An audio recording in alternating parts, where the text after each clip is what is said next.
नमस्कार दोस्तों, आइए आज पढ़ते हैं मुंशी प्रेमचंद की प्रसिद्ध कहानी नशा।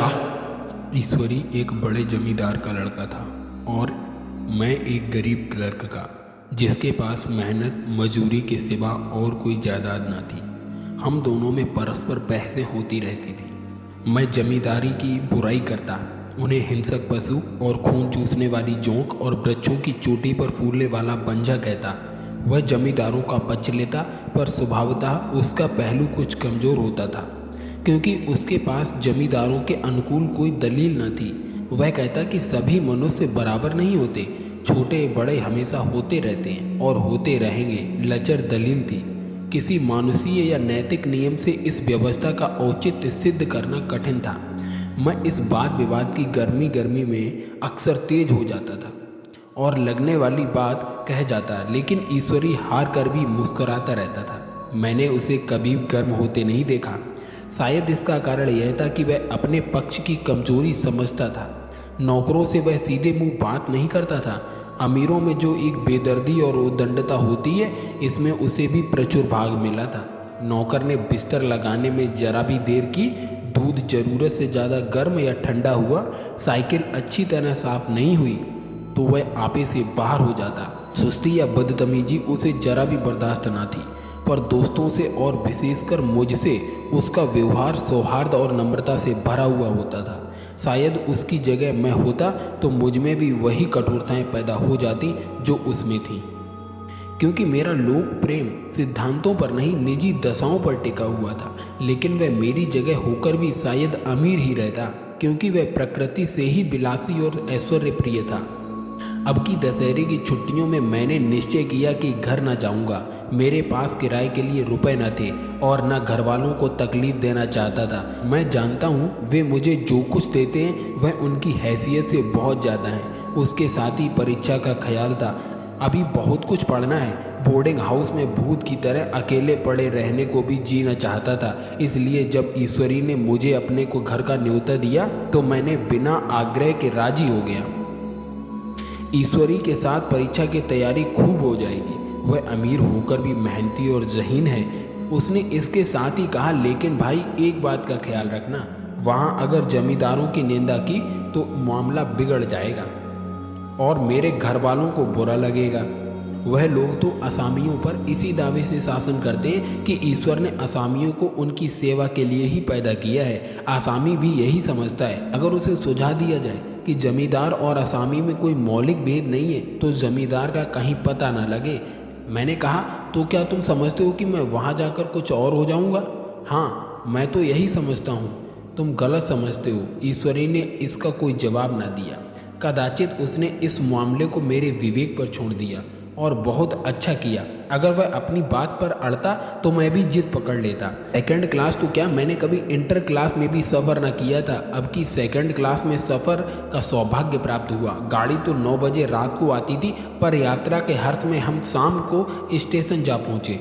कुछ देर इधर उधर सैर करने के बाद रिफ्रेशमेंट रूम में जाकर हम लोगों ने भोजन किया। मेरी वेशभूषा और रंग ढंग से पारखी खानसामों को यह पहचानने में देर न लगी कि मालिक कौन है और पिछलग्गू कौन। लेकिन ना जाने क्यों मुझे उनकी गुस्ताखी बुरी लग रही थी। पैसे ईश्वरी की जेब से गए। शायद मेरे पिता का जो वेतन मिलता है उससे ज़्यादा इन खानसामों को इनाम और इकराम में मिल जाता हो। एक अठन्नी तो चलते समय ईश्वरी ही ने दी। फिर भी मैं उन सबों से उसी तत्परता और विनय की अपेक्षा करता था जिससे वे ईश्वरी की सेवा कर रहे थे। ईश्वरी के हुक्म पर सबके सब दौड़ते हैं, लेकिन मैं कोई चीज़ मांगता हूँ तो इतना उत्साह नहीं दिखाते। मुझे भोजन में कुछ स्वाद न मिला। यह भेद मेरे ध्यान को संपूर्ण रूप से अपनी ओर खींचे हुए था। गाड़ी आई, हम दोनों सवार हुए। खानसामों ने ईश्वरी को सलाम किया, मेरी ओर देखा भी नहीं। ईश्वरी ने कहा, कितने तमीज़दार हैं ये सब। एक हमारे नौकर हैं कि कोई काम करने का ढंग ही नहीं। मैंने खट्टे मन से कहा, इसी तरह अगर तुम अपने नौकरों को भी 8 आने रोज इनाम दिया करो तो शायद इनसे ज़्यादा तमीज़दार हो जाएं। तो क्या तुम समझते हो यह सब केवल इनाम के लालच से इतना अदब करते हैं? जी नहीं, कदापि नहीं। तमीज और अदब तो इनके रक्त में मिल गया है। गाड़ी चली। डाक थी। प्रयाग से चली तो प्रतापगढ़ जाकर रुकी। एक आदमी ने हमारा कमरा खोला। मैं तुरंत चिल्ला उठा, दूसरा दर्जा है, सेकंड क्लास है। उस मुसाफिर ने डिब्बे के अंदर आकर मेरी ओर एक विचित्र उपेक्षा की दृष्टि से देखकर कहा, जी हाँ सेवक, इतना समझता है, और बीच वाले वर्त पर बैठ गया। मुझे कितनी लज्जा आई, कह नहीं सकता। भोर होते होते हम लोग मुरादाबाद पहुँचे। स्टेशन पर कई आदमी हमारा स्वागत करने के लिए खड़े थे। 2 भद्र पुरुष थे, 5 बेगारों ने हमारा लगेज उठाया। दोनों भद्र पुरुष पीछे पीछे चले। एक मुसलमान था, रियासत अली, दूसरा ब्राह्मण था, राम हरक। दोनों ने मेरी ओर अपरिचित नेत्रों से देखा, मानो कह रहे हैं, तुम कौवे होकर हंस के साथ कैसे? रियासत अली ने ईश्वरी से पूछा, यह बाबू साहब क्या आपके साथ पढ़ते हैं? ईश्वरी ने जवाब दिया, हाँ साथ पढ़ते भी हैं और साथ रहते भी हैं। यूँ कहिए कि आप ही की बदौलत मैं इलाहाबाद पड़ा हुआ हूँ, नहीं कब का लखनऊ चला आया होता। अब कि मैं इन्हें घसीट लाया। इनके घर से कई तार आ चुके थे, मगर मैंने इनकारी जवाब दिलवा दिया। आखिरी तार तो अर्जेंट था, जिसकी फीस 4 आने प्रति शब्द है, पर यहाँ से भी उसका जवाब इनकारी ही गया। दोनों सज्जनों ने मेरी ओर चकित नेत्रों से देखा, आतंकित हो जाने की चेष्टा करते जान पड़े। रियासत अली ने अर्धशंका के स्वर में कहा, लेकिन आप बड़े सादे लिबास में रहते हैं। ईश्वरी ने शंका निवारण की, महात्मा गांधी के भक्त हैं साहब, खद्दर के सिवा कुछ पहनते ही नहीं, पुराने सारे कपड़े जला डाले। यूँ कहो कि राजा हैं, 2.5 लाख सालाना की रियासत है, पर आपकी सूरत देखो तो मालूम होता है अभी अनाथालय से पकड़ कर आए हैं। राम हरक बोले, अमीरों का ऐसा स्वभाव बहुत कम देखने में आता है, कोई भांप ही नहीं सकता। रियासत अली ने समर्थन किया, आपने महाराजा चांगली को देखा होता तो दांतों तले उंगली दबाते। एक गाड़े की मिर्जई और चमरौदे जूते पहने बाजारों में घूमा करते थे। सुनते हैं एक बेगार में पकड़े गए थे और उन्हीं ने 10 लाख से कॉलेज खोल दिया। मैं मन में कटा जा रहा था, पर न जाने क्या बात थी कि यह सफ़ेद झूठ उस वक्त मुझे हास्यास्पद न जान पड़ा। उसके प्रत्येक वाक्य के साथ मानो मैं उस कल्पित वैभव के समीप तर आता जाता था। मैं सहसवार नहीं हूँ। हाँ, लड़कपन में कई बार लद्दू घोड़ों पर सवार हुआ हूँ। हाँ, यहाँ देखा तो 2 कलां रास घोड़े हमारे लिए तैयार खड़े थे। मेरी तो जान ही निकल गई। सवार तो हुआ, पर बोटियाँ काँप रही थीं। मैंने चेहरे पर सिकन न पड़ने दिया, घोड़े को ईश्वरी के पीछे डाल दिया। खैरियत यह हुई कि ईश्वरी ने घोड़े को तेज न किया, वरना शायद मैं हाथ पैर तुड़वाकर लौटता। संभव है ईश्वरी ने समझ लिया कि यह कितने पानी में है। ईश्वरी का घर क्या था? किला था। इमाम बाड़े का सा फाटक, द्वार पर पहरेदार टहलता हुआ, नौकरों का कोई हिसाब नहीं, एक हाथी बंधा हुआ। ईश्वरी ने अपने पिता, चाचा, ताऊ आदि सबसे मेरा परिचय कराया और उसी अतिशयोक्ति के साथ ऐसी हवा बांधी कि कुछ न पूछिए। नौकर चाकर ही नहीं, घर के लोग भी मेरा सम्मान करने लगे। देहात के जमींदार लाखों का मुनाफा, मगर पुलिस कांस्टेबल को अक्सर समझने वाले कई महाशय तो मुझे हुजूर हुजूर कहने लगे। जब जरा एकांत हुआ तो मैंने ईश्वरी से कहा, तुम बड़े शैतान हो यार, मेरी मिट्टी क्यों पलीद कर रहे हो? ईश्वरी ने दृढ़ मुस्कान के साथ कहा, इन गधों के सामने यही चाल जरूरी थी, वरना सीधे मुंह बोलते भी नहीं। जरा देर के बाद नाई हमारे पांव दबाने आया। कुंवर लोग स्टेशन से आए हैं, थक गए होंगे। ईश्वरी ने मेरी ओर इशारा करके कहा, पहले कुंवर साहब के पांव दबा। मैं चारपाई पर लेटा हुआ था। मेरे जीवन में ऐसा शायद ही कभी हुआ कि किसी ने मेरे पांव दबाए हों। मैं इसे अमीरों के चोचले रईसों का गधापन और बड़े आदमियों की मुटमर्दी और जाने क्या क्या कहकर ईश्वरी का परिहास किया करता। और आज मैं पोतड़ों का रईस बनने का स्वांग भर रहा था। इतने में 10 बज गए। पुरानी सभ्यता के लोग थे। नई रोशनी अभी केवल पहाड़ की चोटी तक पहुंच पाई थी। अंदर से भोजन का बुलावा आया। हम स्नान करने चले। मैं हमेशा अपनी धोती खुद छांट लिया करता हूँ, मगर यहाँ मैंने ईश्वरी की ही भांति अपनी धोती भी छोड़ दी। अपने हाथों अपनी धोती छांटते शर्म आ रही थी। अंदर भोजन करने चले। हॉस्टल में जूते पहले मेज पर जा डटते थे, यहाँ पांव धोना आवश्यक था। कहार पानी लिए खड़ा था। ईश्वरी ने पांव बढ़ा दिए। कहार ने उसके पांव धोए। मैंने भी पांव बढ़ा दिए। कहार ने मेरे पांव भी धोए। मेरा यह विचार न जाने कहाँ चला गया था। सोचा था वहाँ देहात में एकाग्र होकर खूब पढ़ेंगे, पर यहाँ सारा दिन सैर सपाटे में कट जाता था। कहीं नदी में बजरे पर सैर कर रहे हैं, कहीं मछलियाँ या चिड़ियों का शिकार खेल रहे हैं, कहीं पहलवानों की कुश्ती देख रहे हैं, कहीं शतरंज पर जमे हैं। ईश्वरी खूब अंडे मंगवाता है और कमरे में स्टोव पर आमलेट बनते। नौकरों का एक जत्था हमेशा घेरे रहता। अपने हाथ पांव हिलाने की कोई ज़रूरत ही नहीं, केवल जबान हिला देना काफ़ी है। नहाने बैठो तो आदमी नहलाने को हाजिर, लेटो तो आदमी पंखा झलने को खड़े हैं। मैं महात्मा गांधी का कुंवर चेला मशहूर था। भीतर से बाहर तक मेरी धाक थी। नाश्ते में जरा भी देर न होने पाए, कहीं कुंवर साहब नाराज ना हो जाए। बिछावन ठीक समय पर लग जाए, कुंवर साहब के सोने का समय आ गया। मैं ईश्वरी से भी ज़्यादा नाजुक दिमाग बन गया था, या बनने पर मजबूर किया गया था। ईश्वरी अपने हाथ से बिस्तर बिछा ले, लेकिन कुंवर मेहमान अपने हाथों से कैसे अपना बिछावन बिछा सकते हैं? उनकी महानता में बट्टा लग जाएगा। एक दिन सचमुच यही बात हो गई। ईश्वरी घर में था, शायद अपनी माता से कुछ बातचीत करने में देर हो गई। यहाँ 10 बज गए। मेरी आंखें नींद से झपक रही थी, मगर बिस्तर कैसे लगाऊं? कुंवर जो ठहरा, कोई 11:30 बजे महरा आया। बड़ा मुंह लगा नौकर था। घर के धंधों में मेरा बिस्तर लगाने की उसे सुध ही ना रही।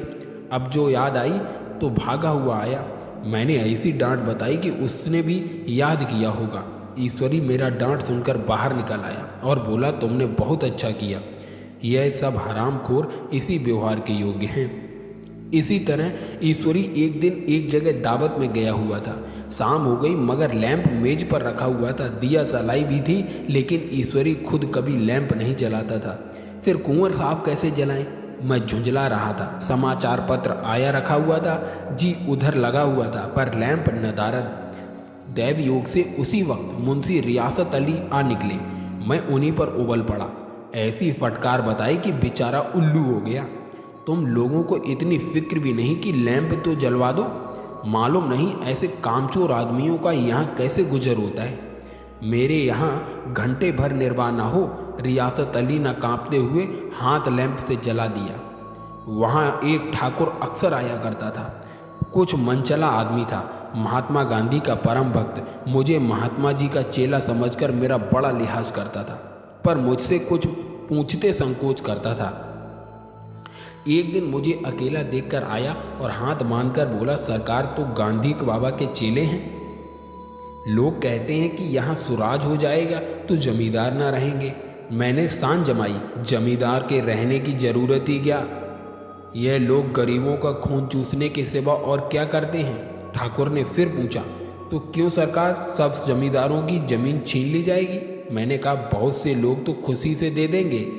जो लोग खुशी से ना देंगे उनकी जमीन छीननी ही पड़ेगी। हम लोग तो तैयार बैठे हुए हैं। ज्यों ही स्वराज्य हुआ, अपने इलाके के असामियों के नाम हिब्बा कर देंगे। मैं कुर्सी पर पांव लटकाए बैठा था। ठाकुर मेरे पांव दबाने लगा, फिर बोला, आजकल जमींदार लोग बड़ा जुल्म करते हैं सरकार।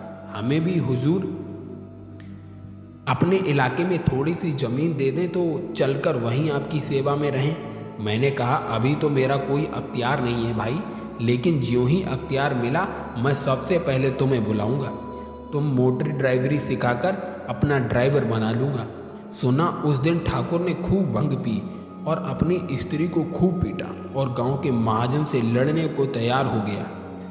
छुट्टी इस तरह तमाम हुई और फिर हम प्रयाग चले। गांव के बहुत से लोग हम लोगों को पहुंचाने आए। ठाकुर तो हमारे साथ स्टेशन तक आया। मैंने भी अपना पार्ट खूब सफाई से खेला और अपनी कुबेरोचित विनय और देवत्व की मोहर हर एक हृदय पर लगा दी। जी तो चाहता था हर एक नौकर को अच्छा इनाम दूं, लेकिन वह सामर्थ्य कहाँ थी। वापसी टिकट था ही, केवल गाड़ी में बैठना था, पर गाड़ी आई तो ठसाठस भरी हुई। दुर्गा पूजा की छुट्टियां भोग कर सभी लोग लौट रहे थे। सेकंड क्लास में तिल रखने की जगह नहीं। इंटर क्लास की हालत उससे भी बदतर। ये आखिरी गाड़ी थी, किसी तरह रुक न सकते थे। बड़ी मुश्किल से तीसरे दर्जे में जगह मिली। हमारे ऐश्वर्य ने वहाँ अपना रंग जमा लिया, मगर मुझे उसमें बैठना बुरा लग रहा था। आए थे आराम से लेटे लेटे और जा रहे थे सिकुड़े हुए। पहलू बदलने की भी जगह न थी। कई आदमी पढ़े लिखे भी थे, वे आपस में अंग्रेजी राज्य की तारीफ करते थे। एक महाशय बोले, ऐसा न्याय तो किसी राज्य में नहीं देखा, छोटे बड़े सब बराबर। राजा भी किसी पर अन्याय करे तो अदालत उसकी गर्दन दबा देती है। दूसरे सज्जन ने समर्थन किया, अरे साहब, आप खुद बादशाह पर दावा कर सकते हैं, अदालत में बादशाह पर डिग्री हो जाती है। एक आदमी उसकी पीठ पर बड़ा गट्ठर बंधा था, कलकत्ते जा रहा था। कहीं गठरी रखने की जगह न मिलती थी, पीठ पर बांधे हुए था। इससे बेचैन होकर बार बार द्वार पर खड़ा हो जाता। मैं द्वार के पास ही बैठा हुआ था। उसका बार बार आकर मेरे मुंह को अपना गठरी से रगड़ना मुझे बहुत बुरा लग रहा था। एक तो हवा यूं ही कम थी, दूसरे उस गंवार का आकर मेरे मुंह पर खड़ा हो जाना मानो मेरा गला दबाना चाहता था। मैं कुछ देर तक जब्त किए बैठा रहा। एकाएक मुझे क्रोध आ गया। मैंने उसे पकड़कर पीछे ठेल दिया और 2 तमाचे जोर जोर से लगाए। उसने आंखें निकाल कर कहा, क्यों मारते हो बाबूजी? हमने भी किराया दिया है। मैंने उठकर 2-3 तमाचे और जड़ दिए। गाड़ी में तूफान आ गया। चारों ओर से मुझ पर बौछार पड़ने लगी। अगर इतने नाजुक मिजाज हो तो अव्वल दर्जे में ही क्यों नहीं बैठे? कोई बड़ा आदमी होगा तो अपने घर का होगा, मुझे इस तरह मारते तो दिखा देता। क्या कसूर किया था बेचारे ने? गाड़ी में सांस लेने की जगह ने खिड़की पर जरा सांस लेने खड़ा हो गया तो उस पर इतना क्रोध? अमीर होकर क्या आदमी अपनी इंसानियत बिल्कुल खो देता है? यह भी अंग्रेजी राज है जिसका आप बखान कर रहे थे? एक ग्रामीण बोला, दफ्तर माँ घुसन तो पावत नाही, उस पर इतना मिजाज। ईश्वरी ने अंग्रेजी में कहा, what an idiot you are. Veer, तुम कितने मूर्ख हो। और मेरा नशा अब कुछ कुछ उतरता हुआ मालूम होता था।